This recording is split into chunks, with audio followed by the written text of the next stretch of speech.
जब अधर्म बढ़ता है, जब संकट गहरा छाता है, तब भक्ति और सेवा का प्रतीक बनकर आते हैं श्री हनुमान।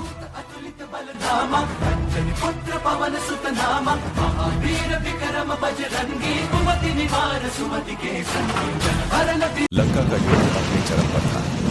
भीषण संग्राम के बीच मेघनाद, रावण का परम शक्तिशाली पुत्र, रणभूमि में आया। अपने मायावी बाणों से उसने वानर सेना को तहस नहस कर दिया और फिर एक प्रचंड अस्त्र से लक्ष्मण पर प्रहार किया। लक्ष्मण मूर्छित होकर रणभूमि पर गिर पड़े। यह दृश्य देखकर श्री राम का हृदय विदीर्ण हो गया। समस्त सेना शोक में डूब गई। सभी की आंखों में निराशा और भय था।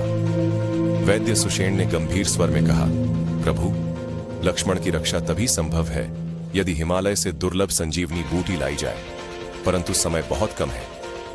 हनुमान जी ने बिना एक पल गंवाए श्री राम को प्रणाम किया और आकाश मार्ग से हिमालय की ओर उड़ चले।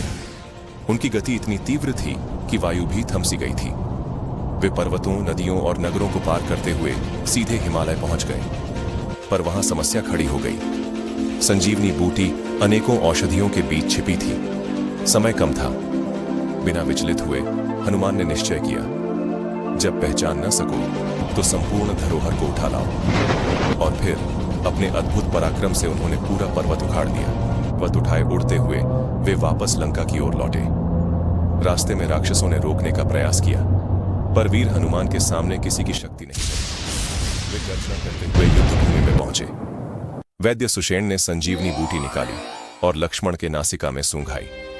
कुछ ही क्षणों में लक्ष्मण की देह में जीवन लौट आया।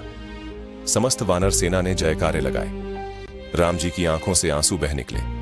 उन्होंने हनुमान को गले से लगा लिया। हनुमान ने न केवल लक्ष्मण को जीवन दिया, बल्कि संपूर्ण धर्म युद्ध में नई आशा का संचार किया। उनकी भक्ति, वीरता और सेवा आज भी हम सबके लिए अमिट प्रेरणा है। लक्ष्मण अब संकल्प कर चुके थे, अब अन्याय और अधर्म को समाप्त करना ही मेरा धर्म है। मेघनाद, जो स्वयं इंद्र को पराजित कर चुका था, पुनः रणभूमि में आया।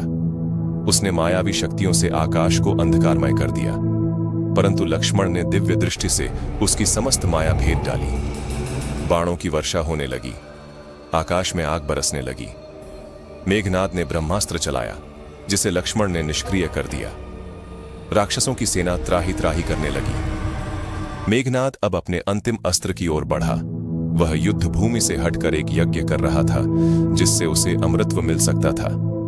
विभीषण ने लक्ष्मण को बताया, यदि यह यज्ञ पूर्ण हो गया तो मेघनाद को कोई नहीं मार सकेगा।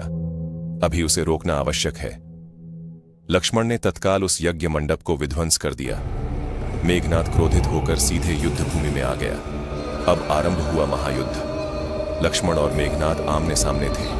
गदा, तलवार और बाणों का भीषण संग्राम हुआ। दोनों वीर अपने प्रचंड पराक्रम से धरती को कंपा रहे थे। अंततः लक्ष्मण ने भगवान विष्णु के दिए दिव्य बाण का संधान किया। उस मंत्रोच्चारित बाण को चलाते हुए लक्ष्मण ने मेघनाद के वक्षस्थल को भेद दिया। भयंकर गर्जना के साथ मेघनाद रणभूमि पर धराशायी हुआ। लंका का आतंक समाप्त हो गया। लक्ष्मण ने विनम्रता से सिर झुकाया। उनके भीतर गर्व नहीं, केवल धर्म का पालन करने की संतुष्टि थी।